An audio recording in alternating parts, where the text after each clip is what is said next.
Welcome, everybody. I am delighted to open this book launch of The Identification of Customary International Law by Sir Michael Ward and Dr. Omri Sender. My name is Philippa Webb and I'm Professor of Public International Law here at the Blavatnik School.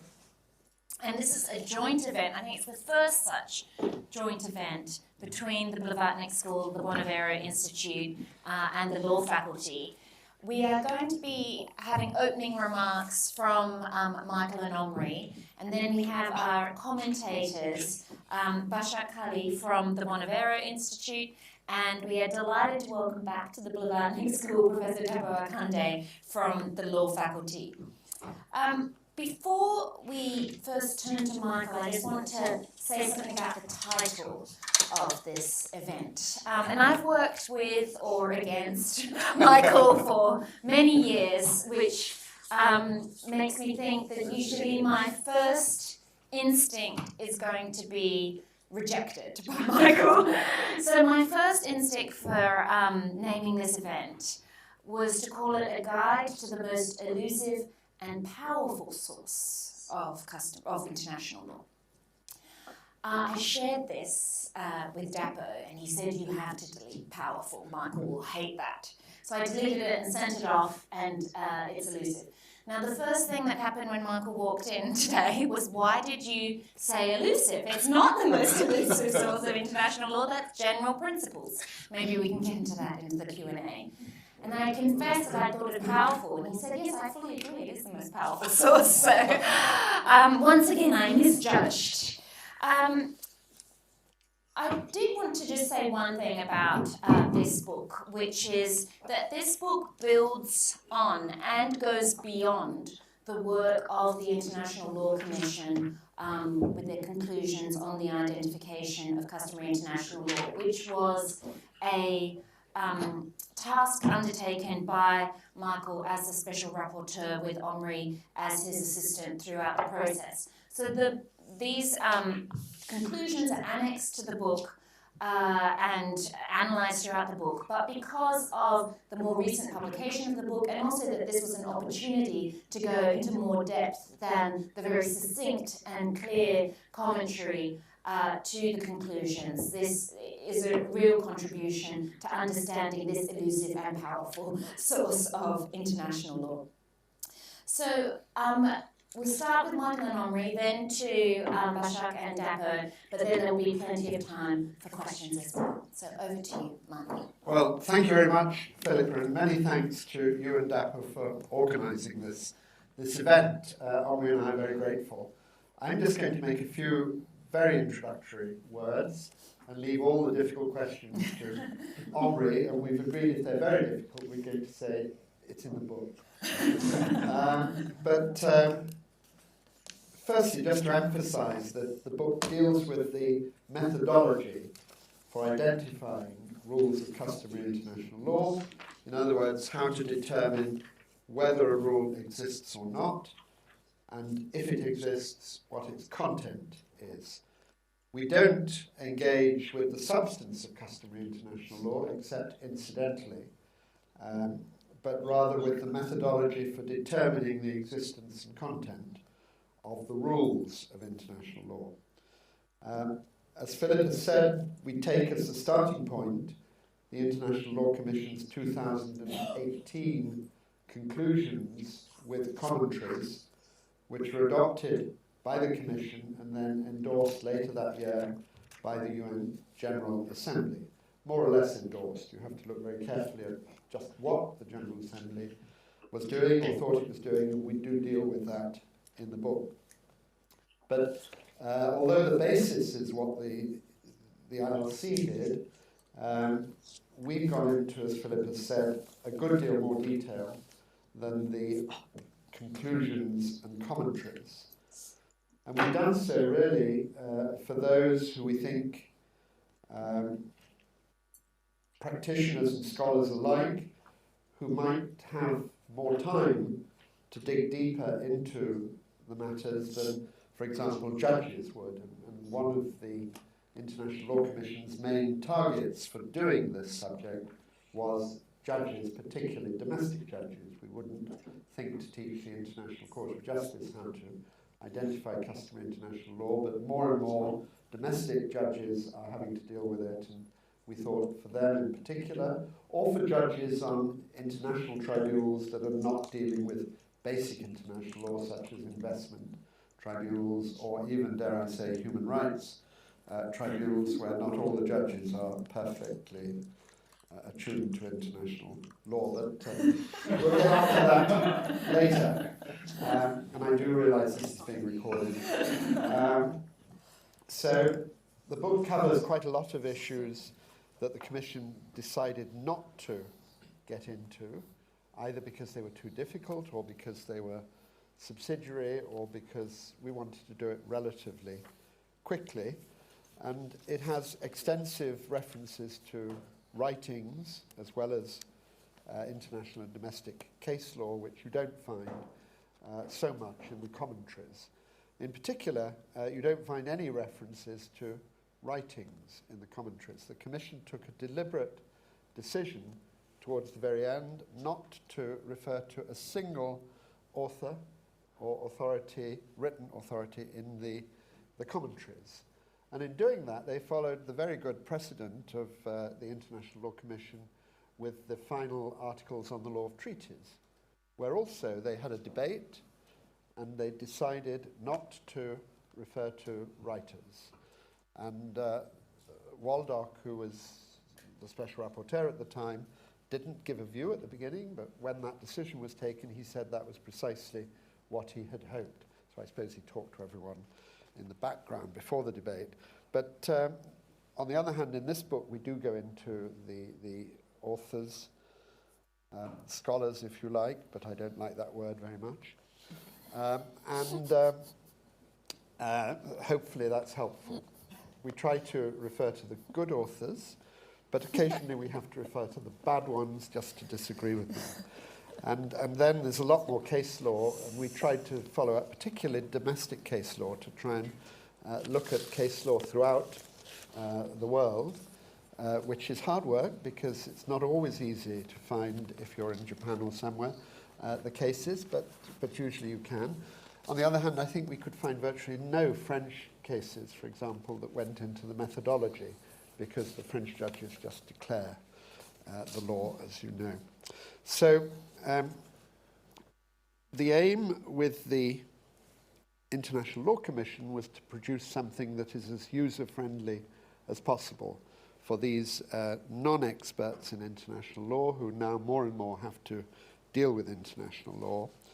And very soon, after we'd done the first reading, the English court in the Freedom and Justice Party case, where they had to consider whether there were rules of customary international law giving immunities to persons on special missions, both the Divisional Court and the Court of Appeal relied quite heavily on the first reading text of the International Law Commission, which I always say people shouldn't do. They should wait for the second reading text. But anyway, it was quite pleasing that they did. So that's really why the ILC's articles are concise. Hopefully busy judges would have time to at least read some of them.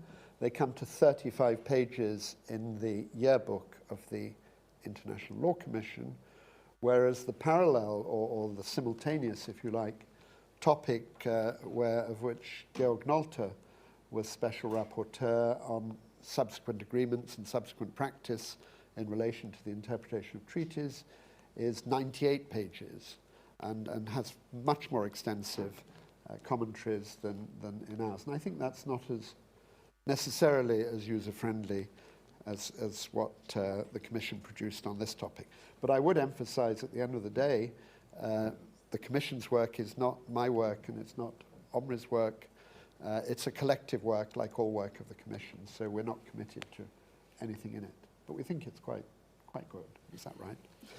I was very fortunate that Omri was sent by NYU to be my assistant on the Commission, and he arrived on the very day that the Commission decided to take up this topic, and he continued to help throughout the 6 or 7 years of the topic. So we had a great deal of consistency, which I think is good, though some people might say it's good to have different special rapporteurs and get a variety of views on a topic. Perhaps Dapo could confirm whether that's right or not. Anyway, I think that I want to be very brief. One question is whether it was a sensible decision for the Commission to take up this topic. It might be recalled that the Lauterpacht study of international law in 1948-49, which was the basis for the work of the International Law Commission, a Secretariat study but attributed to Hirsch Lauterpacht, said very clearly that there was no point in going into the sources of international law, that it would not be helpful or lead to that it was a theoretical matter, and dismissed the idea. Much later, the BICL, the British Institute of International and Comparative Law, did a study in 1998, I think, of what the International Law Commission should do, and they came out very firmly against any study of customary international law. They said it would be counterproductive and probably impossible to codify the essentially flexible processes by which customary international law is formed. So against that, I propose that we should do this subject. And I have to say the Commission was very positive, particularly, for example, Enrique Candioti of Argentina was very supportive, one of the most long-standing members of the Commission. I'm not sure about one or two of the others. They were rather silent, Pele and Gaia, who may have had questions, but they weren't negative, and none of the members of the Commission raised any serious opposition. There may have been some opposition, but it wasn't, in my view, serious. So I think there's two reasons why it was a good idea to take on this topic. Firstly, the obvious one, which Omri will refer to a bit more, that customary international law remains very important and perhaps is increasingly important in this day and age when treaties are to some extent falling into disrepute. You just have to think about climate change. What is the law applicable to a state that has removed itself from the Paris Agreement on climate change, for example? I wouldn't like to say. But the second reason, customary international law being important, is that it has to be respected by states. And in order to be respected by states, I think it has to be reasonably predictable, and states want to know that there is some rigorous methodology behind the identification of rules of customary international law. They're not things that are just dreamt up by unaccountable judges. And one of the aims for the Commission in preparing conclusions on the subject was indeed to set out a reasonably rigorous but also reasonably flexible process for identifying rules of customary international law. So it was included in the topic and in the Commission's programme of work. It was completed within 6 or 7 years, which might be regarded as, somebody once said, the twinkling of an eye in terms of the Commission's efforts, where 30 or 40 years is not totally out of the question, as Dapo is no doubt finding. So we completed it in 6 or 7 years. I think that was quite a good thing. One question that we don't deal with directly is what are the nature of these conclusions? Are they rules of customary international law? Are they rules of recognition, as some people might say? Are they meta rules? Or as someone like Christian Tams wrote, meta rules? These are questions that we thought about and decided were entirely theoretical, so we wouldn't deal with them. But at least the Commission did say when it took up the topic that the aim was to describe the current state of international law in the formation and evidence of rules of customary international law. So they were aware that what they were doing was really the current state of international law, whatever it is, whether it's custom, whether it's meta custom or rules of recognition or whatever. One thing also was that we were very clear that we were stating the law as it is. There's no, I believe, no element of progressive development in what we did. The point was made that, of course, the rules may change. You know, in 20 years' time, the rules for determining customary international law might be different. But what we were doing was stating the law as it was. Now, some of the criticism of them, from those who criticize everything, like the American, well, we are being recorded, aren't we? There are those who know the usual suspects, have said that some of it is progressive development, and particularly controversial was, for example, the role of international organizations and whether their practice in opinio juris could count towards customary international law. I think I'll just end with 2 points of terminology to which I attach great importance. Firstly, please never use the term general international law, which is a term that in my view is totally ambiguous, unless you define what you mean by general international law. The International Court of Justice sometimes in one paragraph refers to something as a rule of customary international law and then goes on to say it's a rule of general international law. And I once asked a judge why that was, and being French, he said, because it's good to use different words, it's boring. So I find that not very convincing. So avoid the term general international law. I think another interesting question is whether you have a principle of law. That's a word which a term that I think has to be used with care. In the ILC, in the commentary, and indeed in this book, we've stuck rigidly to referring to rules of customary international law and avoided any notion of principles of customary international law, principles of law, which is a very vague term. It makes you think of that third source of general principles of law, which are not to be confused with rules of customary international law.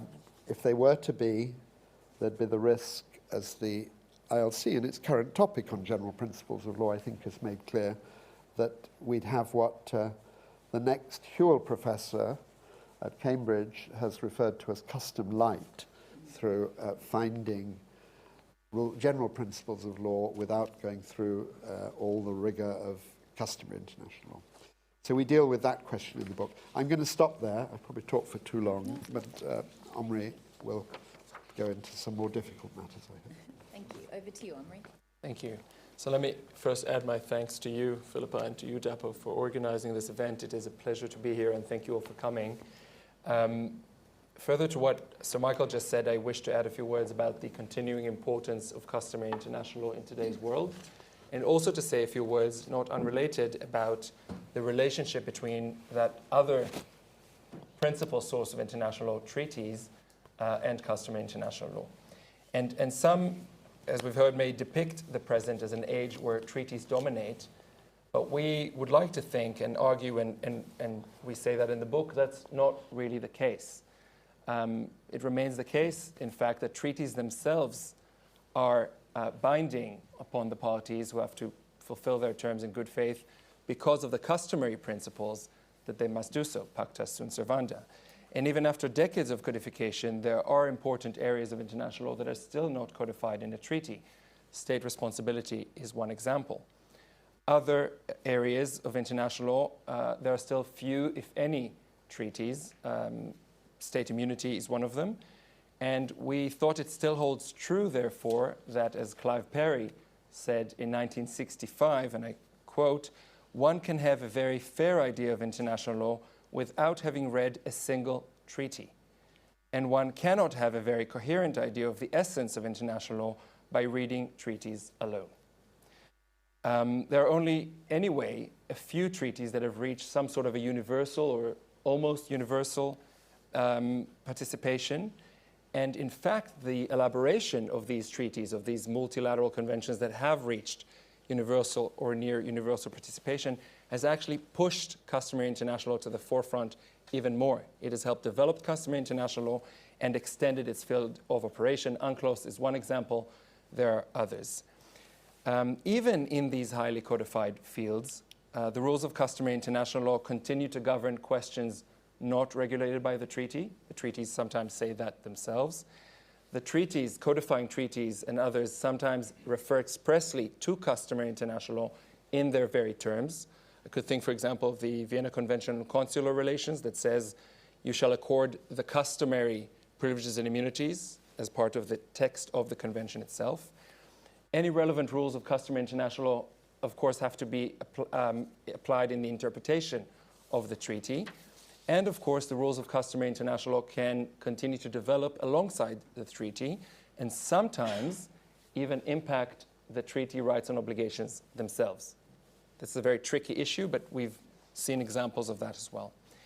The rules of customary international law also apply, of course, between those who are not parties to the treaty and between those who are parties to the treaty and those who are not.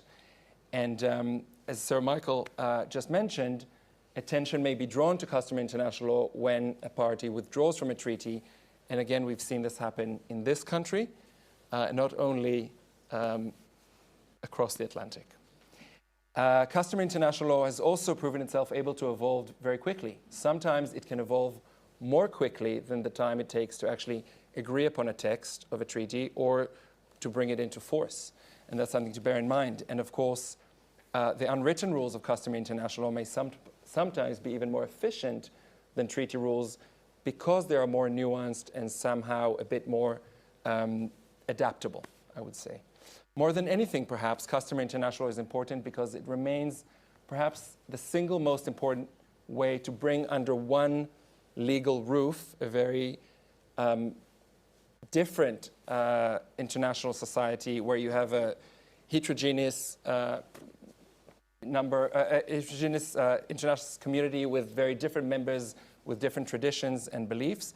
And this possibly explains why customary international law remains invoked regularly in the everyday practice of international law, and also why a lot of the doctrinal and ideological challenges to customary international law, which we've had from developing or newly independent states, and also from the Eastern European states later on, have died out and have really lost ground in many ways. So turning now to the relationship between customary international law and treaties, we show in the book just how much these two sources actually have a lot in common and do not really exist in sealed compartments. Of course, we should not overstate the point because customary international law and treaties are different sources of international law, and treaties are as such binding only on the parties.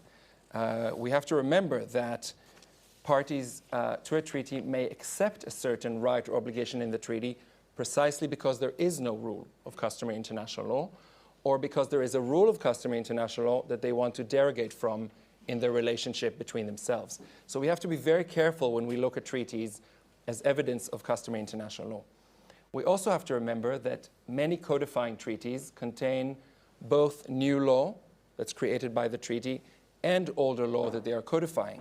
And even some parts of a single provision or a rule in a treaty can be reflective of existing customary international law, but with such modification that create new law that does not actually exist in the treaty. That's very important. Even I think the ICJ had occasion to say even Article 51 of the Charter, which adds this institutional element, therefore only in part reflects customary international law, but not in its totality, and that's important to keep in mind. It's also the case that a treaty may have codified an existing rule, or that later on the rule in the treaty has become a rule of customary international law, but by the time we try and identify customary international law, that's no longer the case. So it really is a case-specific and time-sensitive inquiry that we have to undertake every single time. So it really follows that the relationship between these two principal sources is a dynamic one, and that their separate validity must always be insisted upon, even if treaties are so often very convenient points of departure for identifying customary international law. And we know that the ICJ has said that treaties may have an important role to play in recording and defining rules deriving from custom, or indeed in developing them. I think in one of the more remarkable cases where the court has really elaborated and almost doctrinally on the way treaties and custom interact is when it explained in the North Sea continental shelf the three ways in which a treaty can either codify an existing rule, crystallize a rule that was in the process of formation until that treaty text came along and made sense of a lot of disparate practice that was out there, or indeed generate a new rule of customary international law. We should remember that usually it's neither of these cases, but where it is, it really is, as I said, case-specific, and it needs to be not the treaty that one looks at, but the treaty rule specifically, and caution is necessary when we do that. A few factors to be taken into account, and I'll finish with that. The extent of participation in a treaty is very important, as will be the position of non-parties to the treaty. The treaty rule must be weighed in the balance with other evidence of state practice. The treaty is just one element of state practice. And there has to be always opinio juris about the treaty rule being also part of the corpus of customary international law, and there also has to be practice in support of that rule. So it's not enough that two states agree to put the rule in the treaty or even declare that they're codifying a rule of customary international law. There has to be sufficient state practice to support that observation. I think in our book we describe all of this in some length, and we draw upon quite a few instances from practice, but I think I've already said too much, so in a shameless act of self-promotion, I direct you to the book. It's chapter 9, and we're happy to take more questions on this and other matters. And just building on your shameless act of self-promotion, which is very much justified, there are flyers in the first couple of rows with a generous 30% discount on the book. And for those who are watching online, you can use the promotion code ALAUTHC4 to get your discount. Now that the promotion is over to Joshua with your views. Okay, so thank you, Philippa, for inviting me to comment on the book, and also to invitation for the Bonneberry Institute to also collaborate in the launch of it. So we were very delighted, and you would know that the Bonneberry Institute of Human Rights is working on human rights broadly conceived, which definitely covers international law, but it travels all the way to public law, so its focus is on human rights in all of these different legal systems. And of course, customary international law is very relevant to the study of human rights. So I'm very happy that we were able to take part in this. So I would like to give a couple of reflections on the book based on my reading of the book.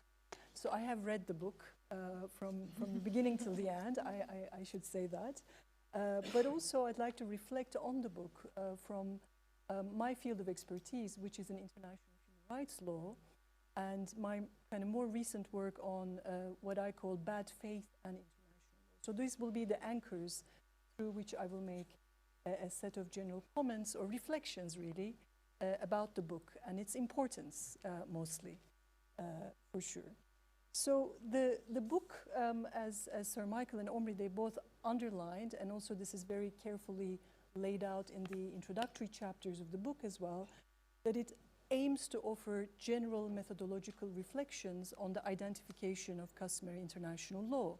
So it doesn't talk about substance of this right or the other right or something, but it has a much more of a general methodological reflection. So it aims to offer a roadmap to those who would like to identify customary international law in whatever area that they're engaged in.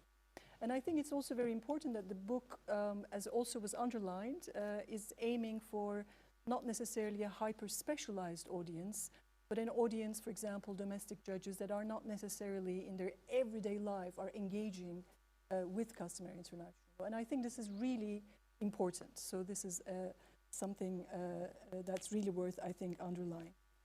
But in addition to these things, one of the central points that the book makes is what I call an approach. The book is suggesting a very particular approach when it's laying out its methodology. And this approach, I think, could be called something like, it's not called like this in the book, I'm renaming it, so let's see if that works or not, if it flies with the authors or not. But it's something like unity in method, diversity in context.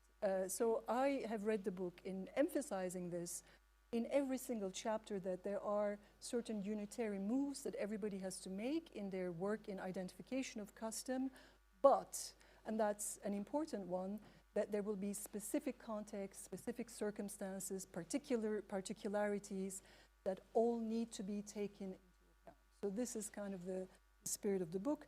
And of course, one of the things, and I think this is very logical that the book says, is that we're trying to set out a general theory, and it's trying to move away from a lex specialis kind of journey of custom in this field, custom in that field, that this is general enough because it tries to articulate contextualities. And I have to say I really like and agree with this approach, but we will get into a little bit more after, what it means is the more interesting part. But I think that's the spirit of the book and its approach. So I'd like to do three things in my reflections. One is to really very strongly agree with the authors that this is an extremely important time to be studying customary international law. So I think I'm in absolutely full agreement, and I probably will just provide a few additional reasons when we look at it from the perspective of international human rights law. And then secondly, I'd like to reflect on this unity of method, diversity of contexts approach that the book advances, and perhaps raise a few critical remarks about how this would really work out when a practitioner who is not very familiar with public international law is going to engage with it, in particular in the context of customary international human rights. So I think it's really, really timely, and I think Omri offered, and also the book offers a lot of really important reasons why we must take customary international law very seriously. Of course, unless you think that, we should not take international law seriously, right? I mean, if there's anybody in the room or in the audience that says international law is dead or has collapsed yesterday or 2 weeks ago or a year ago, obviously this is, you might not want to engage further with what I'm going to say. An increasing trend in treaty withdrawals, or what you would call a threat to withdrawal. Some examples obviously that are well known is the Venezuela's withdrawal from the inter-American system, Turkey's withdrawal from the Istanbul Convention made headlines, but also just look at the last few weeks of British press. The threats to withdraw from the European Convention have been incredibly popular, especially in the last few weeks. I don't know why, but I get all these news items in my inbox on a daily basis. So this is a very interesting and important situation where if states do withdraw, or they credibly threaten to withdraw from regional or from universally, pretty much, not maybe universally, but globally, significantly ratified human rights treaties, then it becomes incredibly important for the domestic judge that is in a jurisdiction where withdrawal is being spoken or acted upon to know a lot more about customary international. And of course, the book also goes back to the Vienna Convention, Article 43, that also says that, but there's a lot more reasons why we need to pay a lot more attention to this in the context of international human rights law. So this gives us even a more of a temporal emergency, or a temporal importance in a way, not emergency, in really getting into the methodological questions in identification. So that's a big, great timely book. Kind of applause from me for the publication of the book right now. So the second point that I'd like to make is about the general approach of the book. So this unity in method, but diversity in context. And I think I pretty much read this in every chapter of the book, that there are certain general considerations, and then the authors go and say, well, but we need to take into account particularities, specificities, and the context. sometimes the book will say, well, we need to look at the rule that is at stake. Sometimes there is a very interesting discussion about what context means, where the authors say the context that needs to be taken into account, for example, includes both the legal and the factual circumstances. So it's not just a legal context, but it has some factual elements. And sometimes context is also referred to as what is called the broader parameters of international law, because customary international law is not existing in isolation from everything else that happens, which means that there could be a broader context, a smaller context, a micro context, or a rule context. So these are, I think, really important remarks, and I can't imagine anyone disagreeing with them, because these remarks are very sensible, but perhaps also too general for helping a judge that doesn't know much about customary international law than to operationalize, what do I do with the context, right? So this is something, a question that may come up maybe in our discussions. Now, to give some important and significant credit to the book just doesn't say that. It just doesn't say context is important and, good luck. And of course, it sets out a number of considerations that would be very relevant for understanding or assessing context. So let me give you perhaps just one or two examples. For example, the book says, well, one issue is when you are looking at a domestic court judgment and we're trying to understand whether that court judgment may count as evidence of opinio juris, for example. We would need to really see whether the court judgment in and of itself is engaging with international law or whether it's providing internal reasons about what it is that it is deciding. It's in relation to the High Court, the South African High Court judgment that you give this example. So, which means that when we're dealing with the substance of court judgments as evidence of opinio juris, we need to really dig deep into the context, which will be the domestic kind of reasoning structure of that judgment in order to do something like that. And this is a highly detailed guidance, actually, to the judges that we can see in the book.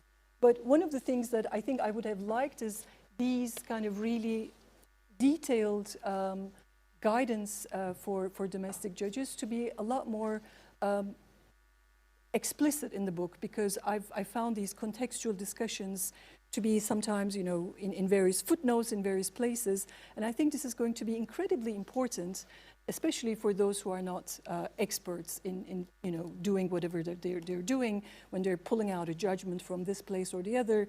How do they make sense of that material and so on? My kind of final remark about in the context of international human rights law is also something to do with the broader context. So what does this mean when we say that context can have both micro or micro qualities, because we have a method, but we have to be contextual? How do we define the broader context in which we work with international human rights law? Now, some people may say, well, the broader context is that there are a lot more authoritarian executives in the world than there are democratic executives in the world. Is that part of the broader context, for example, that there are, and I'm just using the word executive, not just states, but because it's just one of the organs, and these organs are engaging in all kinds of human rights law violating practices, and how much we need to take this into account when, do we actually factor in what kind of executives we're dealing with? Or somebody could say a lot of courts in this world are captured courts. They are controlled by the executives, and their judges are politically elected by these executives. Is this part of the context when a judge, say, sitting in an independent, impartial court somewhere, when they look at what the other courts are doing around the world, should they pay more attention, no attention, a little bit more attention, or something else to the captured courts? Will they, would they need to engage with these? And of course, these are not the questions that there are some answers in the book, and I think there are very good reasons why this may not be the case. But these are some of the reflections that I had when I was reading, whilst I'm in very strong agreement that context is very important in the international human rights law context. I was also curious about how we define, the contextual assessments at the macro, meso, or middle level range discussions. Thank you.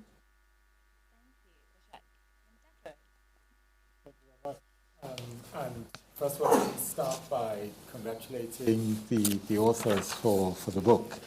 I was thinking about what one can say about actually the topic.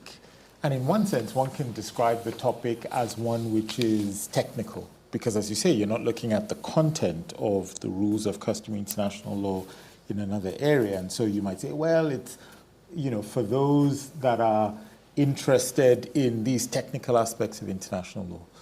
But actually, I think, it's a fundamental topic in international law. In fact, it's a foundational topic in international law, the identification of custom for the reasons that have been given.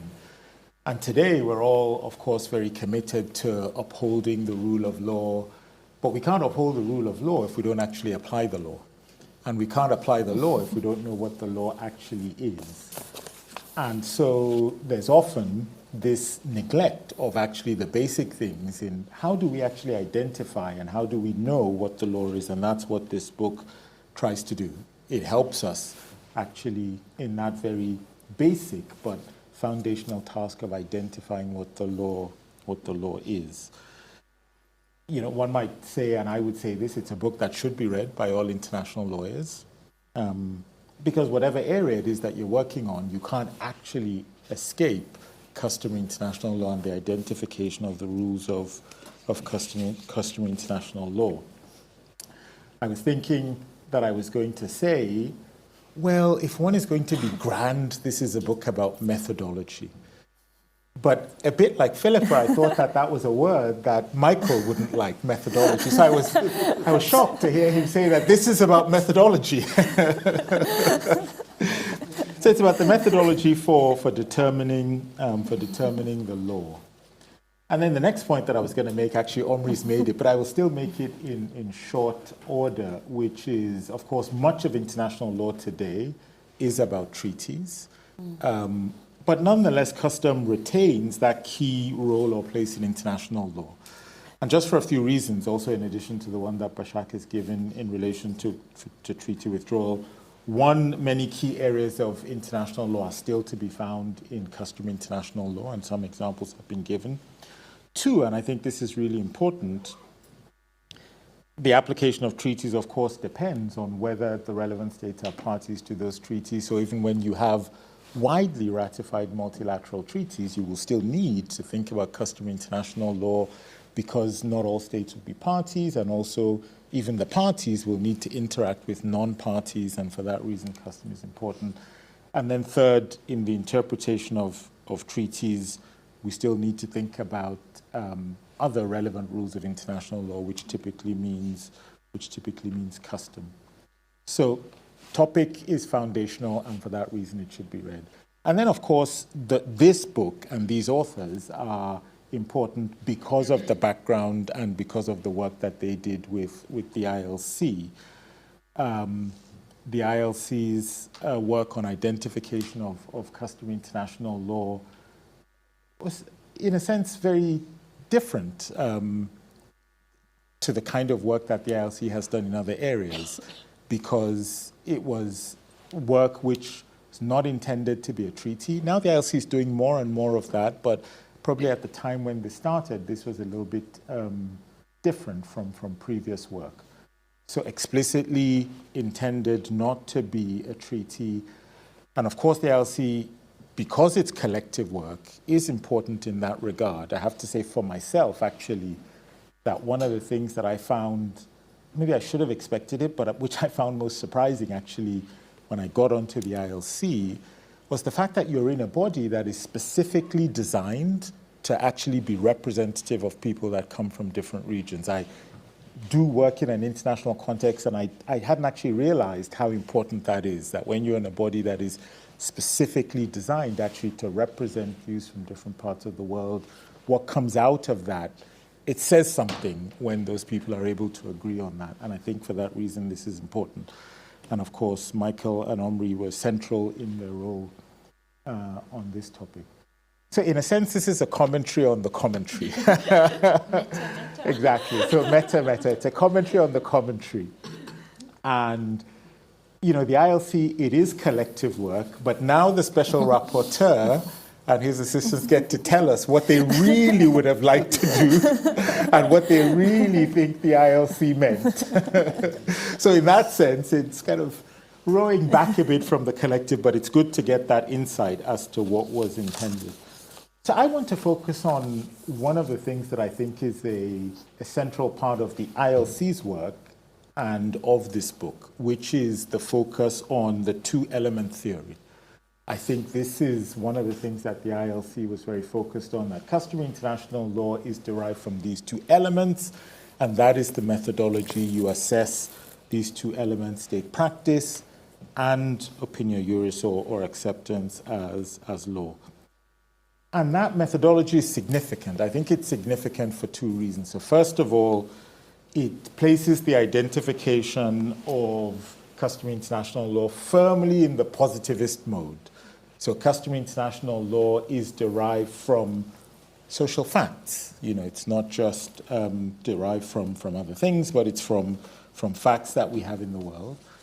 And then it's also significant because it says customary international law comes from states.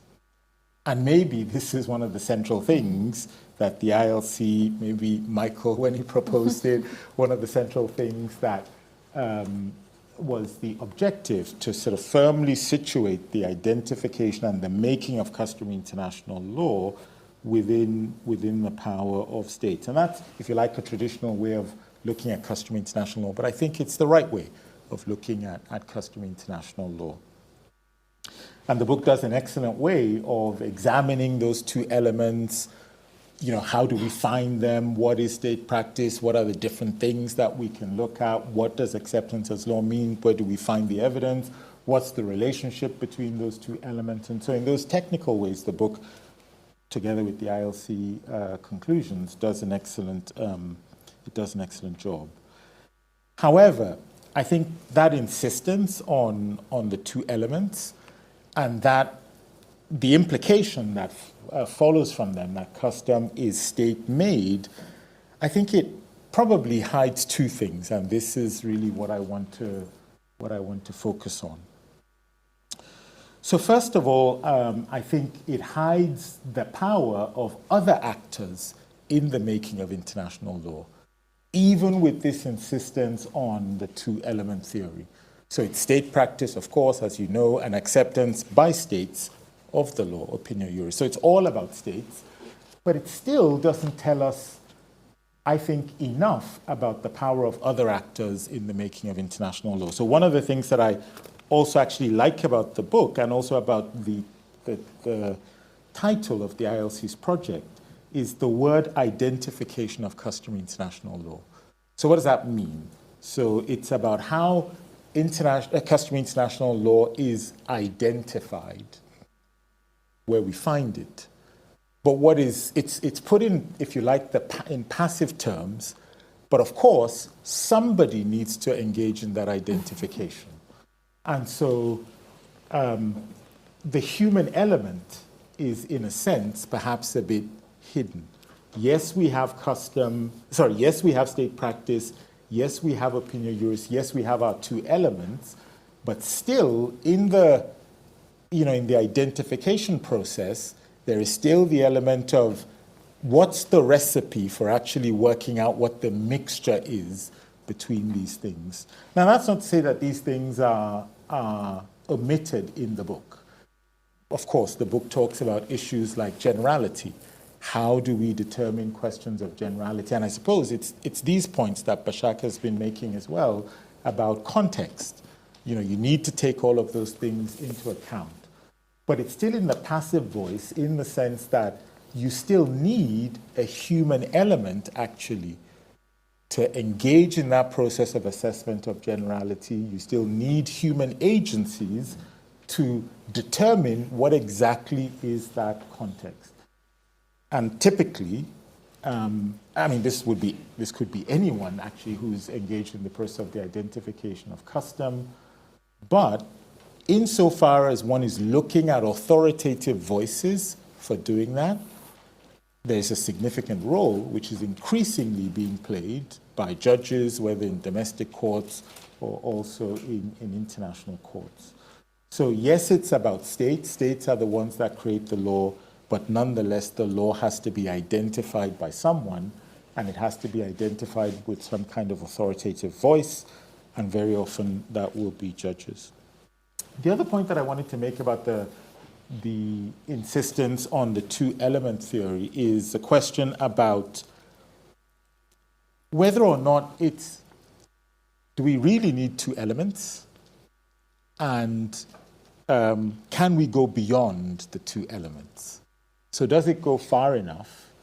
And can we go further? So do we really need two elements? Or let me put it in a different way. Do we always is the word I'm looking for. Do we always need two elements? And can we sometimes go beyond the two elements? And so what I mean by the first question, do we always need two elements? And the authors talk about this in the book. Cases where you can find the two elements in the same material. And questions arise there as to whether the two-element theory breaks down when you find those two, or when you're looking for the two elements in the same material. And in particular, I want to focus on questions of verbal practice, which they deal with, and also the role, and this is connected with that, the role of resolutions of international organizations as a particular form of verbal practice. So the ILC says in conclusion 6, and of course the authors support that practice includes both physical practice and verbal practice. So the Commission is clear that verbal practice is included, and as examples in the book, there is discussion of military manuals by states, and discussions of statements that are made by states. But in the book, and I didn't check, I should have checked, in the book, but not I think in the ILC commentary, there's a qualification as to what kind of verbal practice, but you will correct me if I've got this wrong. And the book says it's not all verbal practice, and that verbal practice where states merely express their views as to what the law is not the kind of verbal practice that will counter state practice for the purpose of the two elements. Because customary international law, I think the expression, well, maybe you borrow this expression from somebody else, must be earthbound. So it must be practice which reflects the behavior of states. So if that is correct that there's a limitation on verbal practice, and it has to be verbal practice which reflects behavior, then we will in fact actually be sticking very rigidly to the two-element theory. But if it is the case, contrary to what's said in the book, that verbal practice by which states express their views as to the law, if that counts, then that is coming very close actually to opinio juris. So if the state just says this is our view of what international law is, and if that counts as custom, then by definition, that statement that this is our view of customary international law is also an acceptance of that rule as law, and so by definition, those two things will collapse into one. And so we'd be looking for the one thing will suffice and not two. And the best example of this would be resolutions of international organizations. Those would be places where states would express a view as to what the law is, and where they would sometimes do that just in abstract terms, where they might just say, this is our view of whatever the rule of law is. And if you think that those expressions of a view can be law, then a resolution could, not formally, because it's not the resolution itself, which would be customary international law, but a resolution could in effect actually create customary international law. And in the book, I think you take a nuanced view, like the ILC. You say, well, it can't be, resolutions themselves do not create law, but they can be evidence.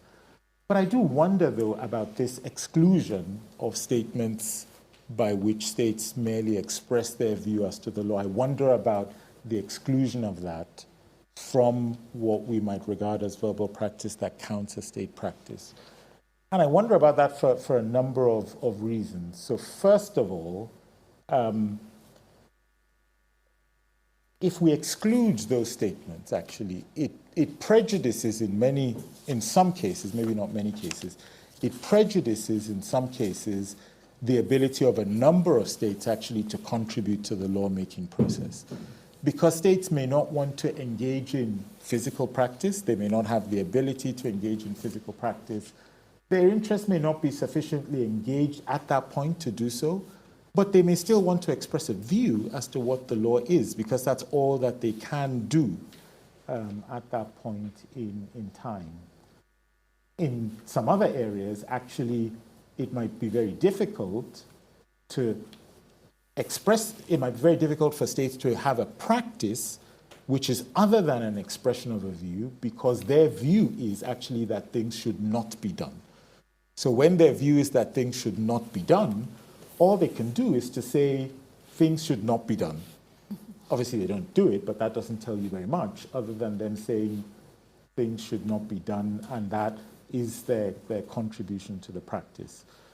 And I also, so I wonder about that exclusion. But as I say, if one includes these expressions of views as to the law, then there might in fact be cases where it is two elements, because we're looking for two things, but actually one thing would fulfill both of those elements. So that's the first point. Second point that I wanted to make about the two-element theory, and this will be the last thing that I will talk about, is ask the question, can we sometimes go beyond the two elements? I don't mean, can we add a third element? It's not what I mean by go beyond. But what I mean by that is, are there cases where we've got our two elements, which tell us that something is a rule of customary international law, but that doesn't go far enough in helping us to identify what the scope of the rule is. So we know that there's a rule that says something, the use of force is prohibited. That's a rule both in treaty law and a rule of customary international law. But we still need to work out whether or not, there are a few people here who were talking about this morning, so they will know what I mean. So the prohibition of the use of force, the use of force is prohibited, but we still need to work out whether something actually amounts to a use of force, whether that's a cyber operation, whether that is some other type of behavior, an assassination that happens on the territory. So we've got the two elements in the sense that we have state practice that indicates that the use of force is prohibited. We have opinio juris because states accept that, but we now need to work out what that means in relation to particular conduct. And this is the whole question of, and in the book it's dealt with in two places, the question of, can we interpret a rule of custom, or, and I think this might be the same thing in many cases, the question of, can we deduce rules of customary international law? Not always the same, but sometimes I think it's the same thing. So in other words, there are cases where we might say there's a rule of law and we need to work out what the scope of that rule is. Do the two elements help us there, or can we go beyond that? And then sometimes it's a case of there's a rule of law, but then does that rule in effect mean that we have some other rule or some other conduct which is allowed, prohibited? And in those cases, I wonder whether the two-element theory takes us all the way, and whether we might need actually in those cases to go beyond the two elements. Thank you so much. I'm now going to ask you a question, and then you will have a couple of minutes for anything you want to say in response to all three of us. A couple. Just a couple, because I'm sure there's a lot of questions in the audience, and there's questions piling up online too. So my question is, Omri, you mentioned state immunity as an area where... then you'll know the answer. An area where there's not really a codification entirely in treaty. You can actually break that down under immunity because you have diplomatic and consular relations, which are very well codified and said to reflect customary international law. You have special missions and state immunity, which have conventions that are not widely ratified or not yet even in force, so we're relying on custom. We then have international organizations which have diverse treaties pertaining to each organization and its immunity. And then we have officials other than diplomats and consular officials and officials of international organizations for which customary international law is the prevalent source. And given how much work you've both done in this area, if you could step back from this patchwork and say, what's the best way for the law of immunity to develop? Would you say we continue with this patchwork, or we should have a strong treaty drive, or customs doing a good job? Okay, well, Omri may add something, but on your question, I think I would not suggest we should have some new overarching treaty. I think it would be far too difficult to negotiate. The existing treaties on the whole work well. It's where there are gaps and controversy, where maybe a new treaty, for example, the current ILC topic on the immunity of state officials, which is very controversial.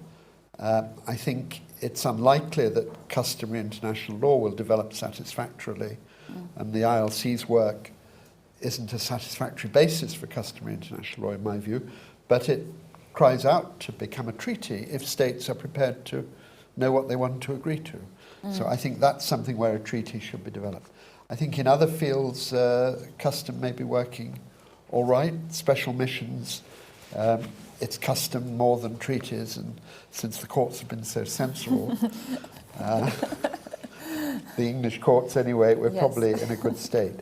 So that would be my answer to that. Shall I just say a few words in reply to Bashak, and then perhaps Omri can deal with Dapo? Is that all right? I'll just warn him. Well, just very quickly, thank you very much for your comments. I mean, I liked your description of unity as the method, diversity comes in, which is certainly the way we approached it. But to go to customary international human rights law, firstly, one of our great teachers in this field was Hugh Thirlway, and he took the view there was no such thing as customary international human rights law, there was only treaty law. Well, I don't agree with that, but that was an interesting point of view, on the basis that all the treaties are different and you can't find a common view among states. But I think that you're right that this is a particular field where the methodology doesn't necessarily work as you might expect it to, in the sense that states say a lot of good things about human rights, and then many states act in a way that is quite contrary to human rights. So if you're looking for practice and you're looking for opinio juris, you come to different conclusions often. That has led some human rightists, as Alain Pellet calls them, to conclude that there must be a special methodology in the field of human rights, that it's more, you pay more attention to what states say than what they do, etc., etc. And the view we've taken, I think, we've set it out, I hope, pretty fairly, is that it is the same methodology, but you have to take account of context, and there's a whole conclusion 3, I think it is, which says everything has to be seen in context. On your point, the importance, if states withdraw, for example, from the European Convention on Human Rights, I was thinking for a long time, if the United Kingdom withdrew from the European Convention on Human Rights, would there be a particular customary international law, in the sense of a regional customary international law, that they had failed to withdraw from, because the European Convention has become so much embedded in European law. It's difficult among European states that you could say there's a particular customary rules applicable within Europe, which are different from those in South America or in Asia. I mean, it is quite difficult to come up with general customary international law. You can start with the covenant, but then not all states are parties to it by any means. A test case is perhaps Singapore. It's not states that have withdrawn, but Singapore is a party to very few human rights treaties. And so their courts have actually done some interesting things with customary international law. You argued, sorry, a separate point, you argued that sometimes what we say is too general. The guidance, you would have looked for more guidance, too general for a judge. If a judge reads what we've written, that's not good enough. There really ought to be more detail. Well, of course, we could have written a much longer book, but I would say that that's why we have counsel in court. So Philippa can explain the additional points. I mean, the judge you'll be contradicted by your book. the judge doesn't just read this book, obviously, but he might be referred to it. And certainly I would hope he will be referred to the ILC conclusions. But this is with the assistance of counsel, and that's why, especially before a domestic court, but also before international courts and even before the ICJ, the role of counsel is very important if they're doing their job well. So it's not the judge sitting in isolation trying to reach a conclusion. He or she is doing it with help. The only other point I would make is, of course, the decisions of judges are very helpful, very interesting sometimes, but they are only a subsidiary means. And that's something that was brought out rather clearly. What matters about court judgments, as much as anything, is the attitude of states to them, how far states accept them after the event, and that's very important, states worldwide. Just a word on Dapo's theories. I don't think that resolutions of international organizations as such create international law. The Commission was very clear, and I hope we're very clear in the book, that it's the resolutions together with, you have to look outside them for state practice. I mean, a classic example of verbal practice, I would say, is not just an abstract statement by a state like writing, like a speech or something, but a protest, which says in the protest, warships don't have the right to sail through the territorial sea, for example, if they want to take that point of view, which I wouldn't encourage. That's verbal practice, because it is actually a protest. And the same could, I suppose, be said just, but I wouldn't like to race into this, of practice that of statements made by states to the UN in connection with ILC drafts. I mean, that, I think, is more opinio juris than practice, even though you could say it's an action by a state because they're trying to influence the ILC. But, Omri, you're meant to be replying to that. Thank you. So, first of all, thank you for engaging so carefully and closely with the book, and it's a pleasure. It's always a pleasure that somebody actually reads it, right? So thank you for that.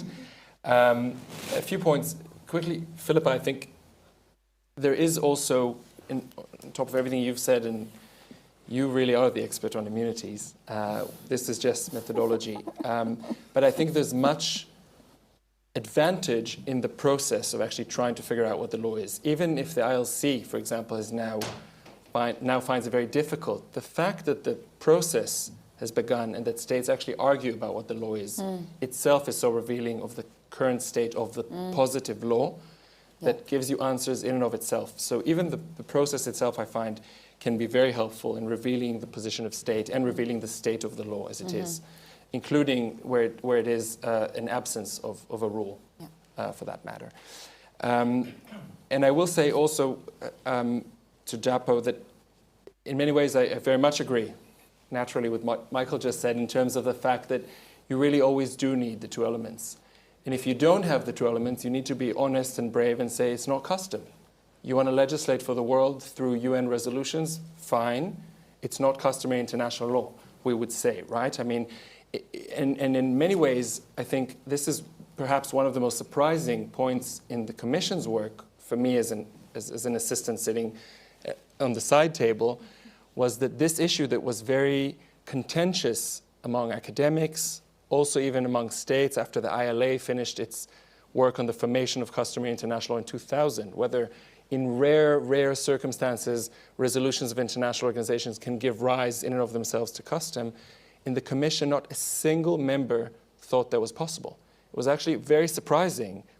I think we thought, or perhaps expected, that some will actually be trying to push in that direction. Actually, Michael's proposal to the Commission was said to have been too soft, and they actually strengthened it and put it, instead of a side comment in some kind of funny commentary paragraph, they made it the first proposition of Conclusion 12, saying, you cannot create custom international law by resolutions, period. And I think it's important, and it goes back to your very important remarks about the participation of states in the customary process and the fact that sometimes they can't or are unwilling to participate in the practice. And I think a few things you can say about that. One is that even if they can't or won't participate in the practice, even the fact that they share their view about a rule can contribute to the process, because where you have a lot of opinion jurists out there, you may need less practice in order to say a rule does exist. So that's one way they can influence. Secondly, I would say, if they're not willing or able to participate in the practice, why should they dictate to those states that have to or want to participate in the practice, whether it's landlocked states as opposed to maritime powers? Why should they define the rules for those states that are engaging in the practice or have to? And I realize, of course, there are other issues, human rights, laws of war, where you wouldn't necessarily want just those states that are called to arms to shape the law. That's absolutely true. And thirdly, I think in terms of those cases where states say that should not be done, here we say that it's the inaction of the state that is the relevant practice, right? So the statement about what the law shouldn't be actually goes hand in hand with that inaction, which is the practice that goes along with the statement.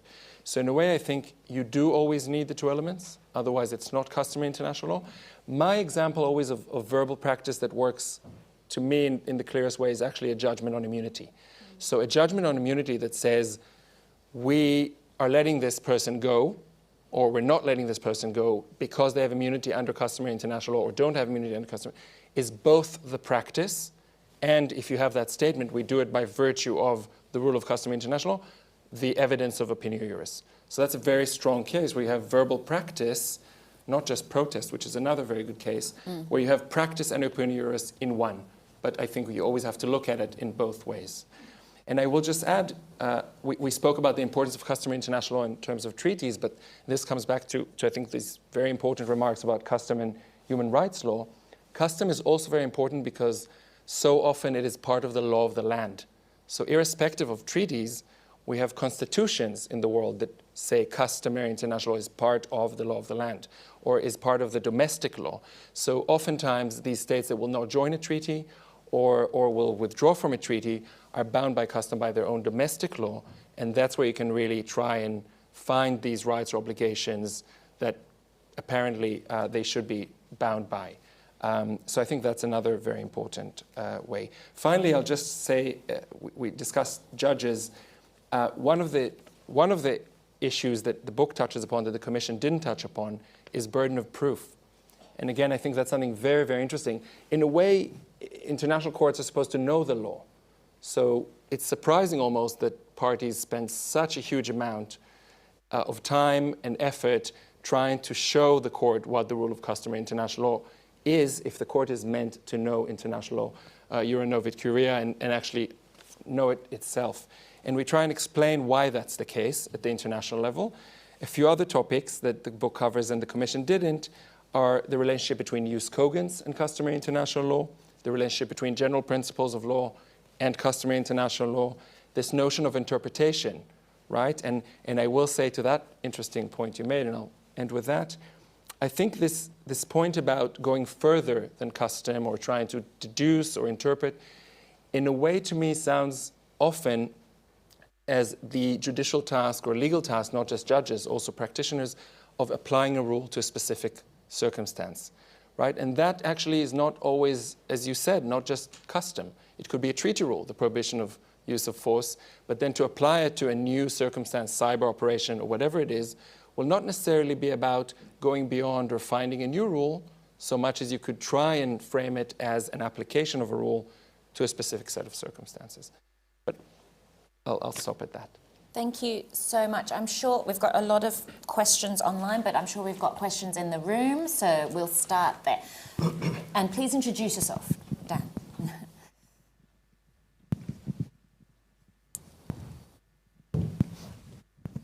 Thank you. My name is Dan Joyner. I'm a professor at the University of Alabama in the United States. I came here today largely to see Sir Michael again, and I haven't been disappointed. He always has both, wonderful depth of knowledge, but also that slight mischief in his comments, and I love him for that.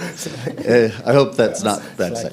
Anyway, what I wanted to say was, and I mean this completely as a collegial intervention. I've never been a fan of customary international law. I teach it every year. I've taught it for 25 years, but here's my issue, and it has mostly to do with identification.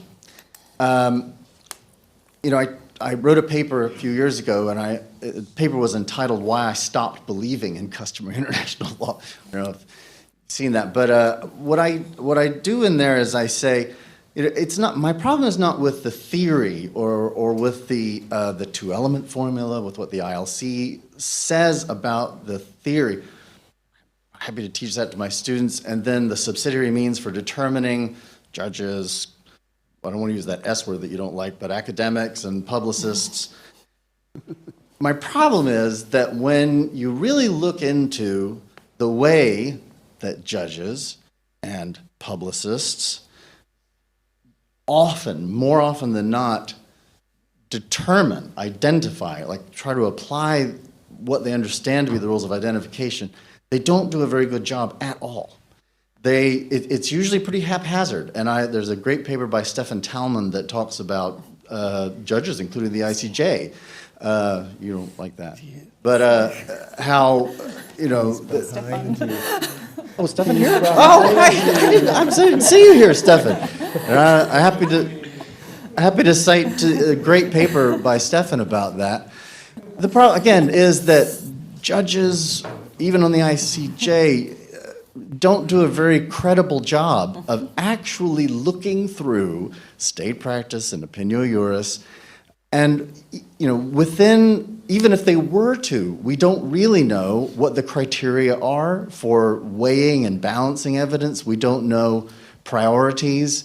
And so what you often get is just a mess of declaration by judges, by the ILC. I'm not trying to be slanderous, but we know the ILC is tasked with both, the lex lata, but also sort of pushing for the progressive development, and it's hard to know what they mean when they say things. So, again, the problem is, as I see it, it's very rare indeed to find anyone of the sort of authoritative identifiers doing a credible job of identifying. And yet, on the other side, boy, is there a lot of mischief with us publicists, citing to, wanting there to be a rule there for whatever reason. We want there to be a rule. I've done it. I bet a lot of us, if we're being honest with ourselves, will have done this. Say, I want there to be a rule here, so I'm going to cherry pick a couple of General Assembly resolutions and the work of Thirlway or some famous publicist that everyone's going to say, oh yes, and then we say, ta-da, rule. And that's really not a credible job, but you see it all the time. And Dan, I'm going to have to, because of quite right. time. Okay, so let me just say, these are my problems with customary international law. It's in the doing. And if you wouldn't mind to respond to that. And I'm going to take a couple more questions, and then we're going to do a second round. So it's Vitalina. And then... Thank you. Suterina van Bentham, a research fellow here at Oxford. I don't have a problem with customary international, but I was wondering whether you have observed any changes in the way in which states are currently engaging with the identification of custom. And what I have in mind is that states are now engaging in a number of deliberate efforts to clarify the content of international law, including customary international law, in relation to its application to new frontiers, such as cyberspace, artificial intelligence, outer space. And even though the national positions in which states do engage with these areas focus on the content of the rules, they have also exposed some disagreements in how states think about methodology. For example, whether such national positions in the abstract can constitute evidence of opinio juris, or how we should consider the legal significance of silence. So my question is whether you're seeing a process of change in the very methodology of customary international law. Thank you. And Yuval. Thank you, Yuval Shani. I'm a visiting fellow here at the Oxford Ethics in AI Institute these days. So two very brief, very short remarks. On pacta sunt servanda, I would take issue with the qualification of pacta sunt servanda as custom and not general principle. But that's really a side note. And the other thing is that you've been talking about the UK withdrawal from the European Convention. But of course, there will be no need to resort to customary international law because the UK is still a party to all the global treaties such as the ICPO. But that's brief comments. I mean, you talked about the growing, perhaps importance of customary international law in an age in which treaties are losing some of their constituencies and some treaty regimes are collapsing before our eyes. But what would you say about the concurrent rise of soft law, which is something we haven't really discussed much, as probably a preferable method for norm creation? I'm not saying lawmaking, but norm creation, which has the advantage perhaps of being clearer than customary international law in its method of formation and articulation, but not having the label law on it, which is something that states actually appear to like increasingly. And what does that tell us about the future trajectory of customary international law? I am going to take a second round of questions, so please be succinct. Well, to answer Yuval's question, I think that soft law is not law. If states want to reach agreements that are not legally binding, of course they're free to do it, and they do that in many fields. Good luck to them. I think that you use the word norm, which is a word I would never use. I don't know what it means. It's a meaningless term that comes from Central Europe, I think, and taken over by the United States. So it's a word I always avoid. States are trying to avoid referring to law. That may be so. We've got this another awful expression, the rules-based international order, which I think no lawyer should ever use, and I'm sorry that politicians have started using it. It seems to be a way of saying we make the rules. We're not interested in international law, just obey our rules. That's the attitude that comes, or used to come, from Washington and other countries. So to avoid that, I think that the Chinese put it very well, as they often do. They said, we don't believe in the rules-based international order, we believe in the international law-based international order. And I wish other governments would take a similar line. Of course, they don't necessarily apply it as they should, but there we are. Just very quickly to Dan, I think that your remarks fully justify the work that the International Law Commission has done, which was to try and put some rigour into the process, necessary rigour into the process, so that states, but more often publicists, writers, or so-called scholars, should not be able to just dream things up because they want to dream them up. You referred to Stefan's excellent and much quoted article where I think he exaggerates what the International Court does or doesn't do. And I would refer you to Omri and my reply to his article, which we had our arms twisted by Dapo to write, which no one ever cites because it came out in Egil Talk, and everyone cites Stefan's article without noting that we've actually said that it's not entirely convincing. And I'll leave Dapo to answer the question about whether states are looking at custom in a different way these days. Sorry, Omri. Omri, not Dapo. So just on that, and Dan, I'll also mention just that these problems of law identification are not peculiar to custom. That's one thing we have to bear in mind. So often it is a treaty where you don't know what the treaty says, where parties go to the ICJ or to another court or tribunal and they want to know what the treaty says. So we always think it's so hard to know what the rule is when it's custom, but actually these issues of law identification are not peculiar to custom. They're actually not peculiar even to international law. Often there is a question, what is the rule? There is a way to determine whether the rule is such or such, right? And some people may be displeased with the result, also with the methodology. It's not always so much a problem with customary international law. We sometimes tend to forget that. To this very interesting question about whether states change their perception of the methodology, I myself don't see it. I think it's very interesting, as you do and as you say, to look at the way that states talk about custom or the methodology for customary international law in particular fields. Sometimes it's driven by a specific interest of getting to a specific result, right? This is why I think it was so interesting to have states engage for the first time in a way, because when the Commission started this topic, there was very little practice about what states actually think about the methodology for identifying customary international law.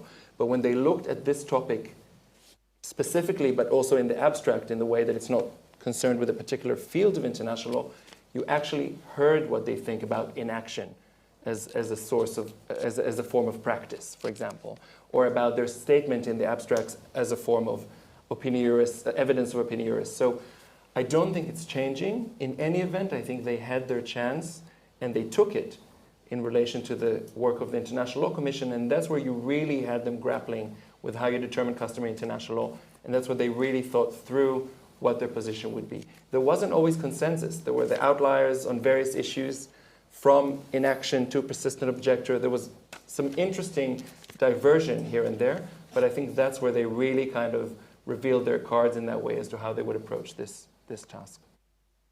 I'm going to do a quick second round, including some I've got online. So any further questions? Okay, I'm going to take Hosang and then Maya in the room. And then there's a couple of questions online. Wait for the microphone if possible.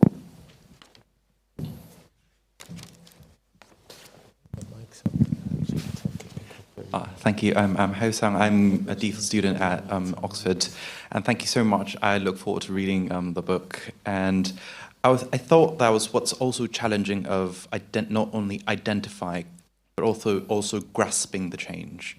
And I assume that similar two elements approach would apply in identifying the change. But could you perhaps elaborate further on how can one identify whether it's a violation of customary international law, or in the process of evolving customary international law, or at least there is a disaccord on what exactly is custom at the current status quo? And Maya at the back.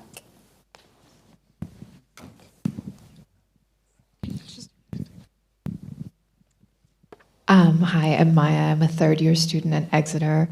My question is, what do you all make of the persistent objector rule? Do you see that as the silver bullet for customary international law?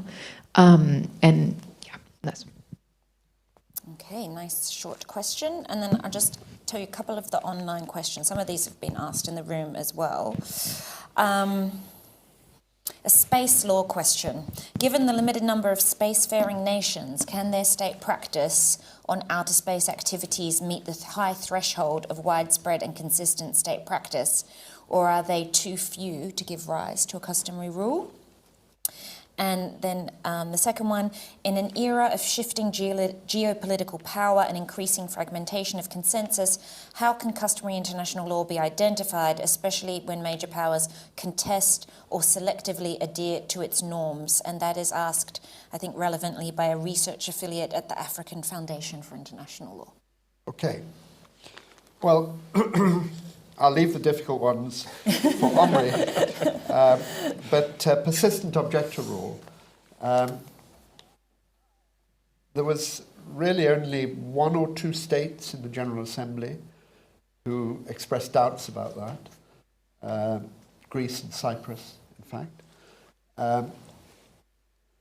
On the Commission, there were perhaps 1 or 2 more doubts, but in the end, everyone went along with it, so there was a consensus on it.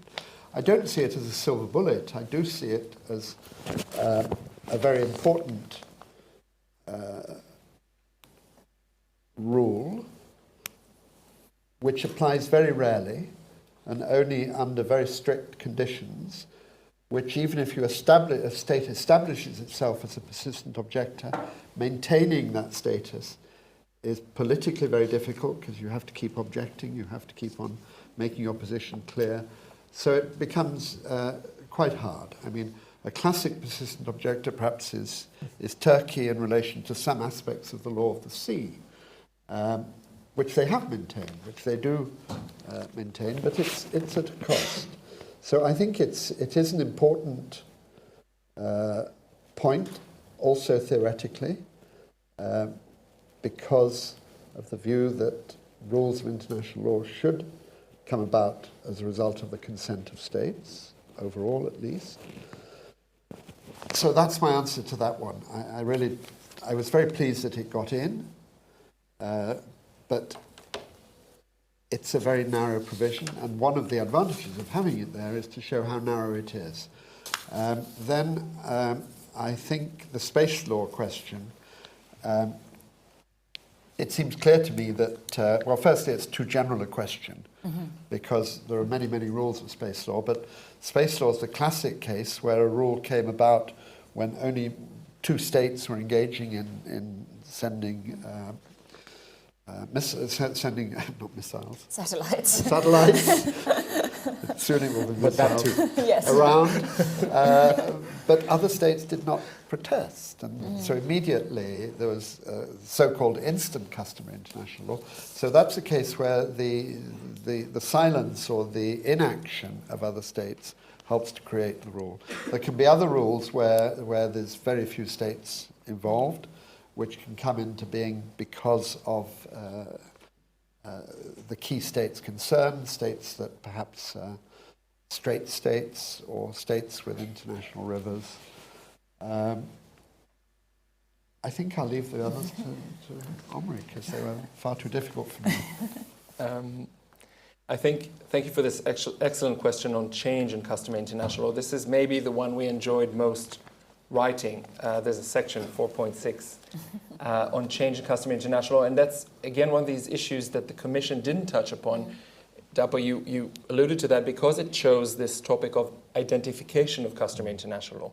So the issue, which is much more difficult, of formation of a rule, which also contains a lot of non-legal factors, not just the legal, methodology of determining custom, but the social, economic, political processes by which a rule is formed, were left outside the Commission's work. Change also relates to that in a way, so we do deal with it in the book. I will say it is a peculiar feature of international law that sometimes the violation of a rule or the violation of the law can give rise to a new rule.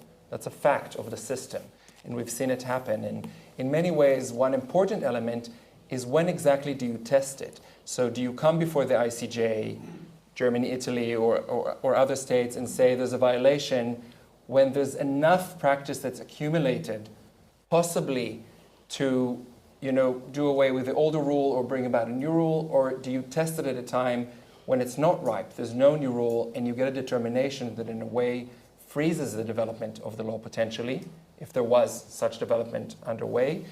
That's a big question, the timing of the pronouncement and the effect the pronouncement, the identification itself has on the trajectory of the development of the rule.